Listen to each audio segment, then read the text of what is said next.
তিন বীরাঙ্গনাকে স্মরণ করল পদ্মবিল। শুক্রবার সকালে শহীদদের শ্রদ্ধা জানায় উপস্থিত নেতৃত্ব। খোয়াই মহকুমার পদ্মবিল এলাকা।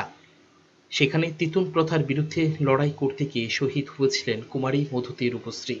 রাজ্যের শ্রদ্ধা শপথে প্রতি বছর দিবসটি উদযাপন করা হয়, স্মরণ করা হয় তিন বীরাঙ্গনাকে। এবছর ৭১তম শহীদান দিবসও পালন করা হয় পদ্মবিলে।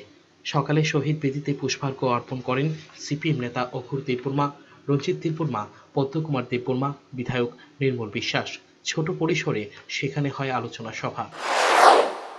অধিকানো জায়গায় বরং তিনি নিজমানি করে ভারতবর্ষ দুর্ভাগ্য খাওয়া যাবে না। তিনি শুধু ভারতবর্ষে, তিনি ত্রিপুরা রাজ্য গণতন্ত্র আক্রান্ত। কোন দল খাইমানলাস কক খাইমানলাস চং যে সামানা হয়েছে মা চলি নাই আবো কিন্তু অর্ধেক বেশি দিন চলিয়া আবো হিটলার এক সময় সামাদ হিটলার যে কক সামানে অকর্মদের দেশে বড় মা চলি নাই, কিন্তু সেই হিটলার একটা সময় সঙ্গে শেষ পর্যন্ত আত্মহত্যাকার ছিলেন বাধ্য যাব।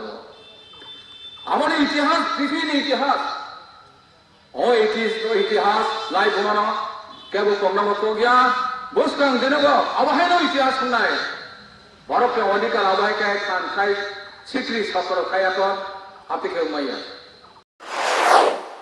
১৯৪৯ সালে শহীদ হয়েছিল কুমারী মধুতি রূপশ্রী তিন বীরাঙ্গনা। ব্যুরো রিপোর্ট, চ্যানেল ৩ রাত।